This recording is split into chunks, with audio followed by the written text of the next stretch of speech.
Περπατούσα αφηρημένη και δεν είδα το φανάρι.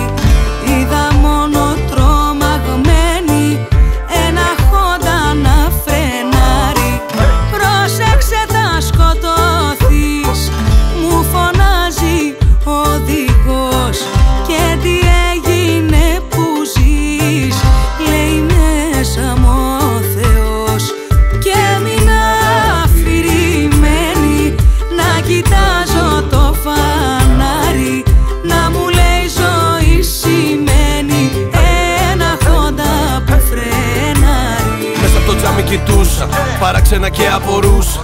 Πες για που το βάλες μουσα, αφηρημένη είσαι απ' τα λούσα. Και τα φοράει μετάξι απ' την προύσα. Τέτοια μορφιά πως θα τη χαλούσα. Μα ευτυχώς που φρέναρη κούρσα και έφτασε δρόμο απ' το φρένο η πατούσα.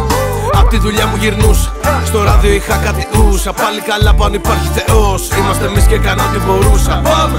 Γιατί βιάζεται ο χάρος να με πάρει στο ταξίδι, αφού ακόμα που σου λάω και δεν πρόφτασα παιχνίδι.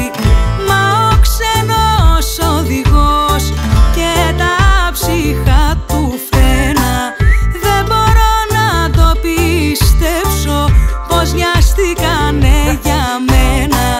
Και έμεινα αφηρημένη να κοιτάζω το φανάρι, να μου λέει ζωή σημαίνει ένα Honda που φρενάρει. Βάλε να πιούμε για μένα, βάλε να πιούμε για σένα.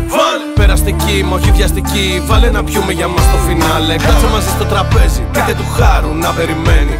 Είναι η ζωή γλυκοπετημέζη, δεν θα κοπεί η κλωστή που μας δένει. Πάμε τα χέρια ψηλά, τσουκρίστε για όσους αγαπάτε. Να είμαστε πάντα όλοι καλά, άγνωστοι μα και γνωστοί διαβάτες.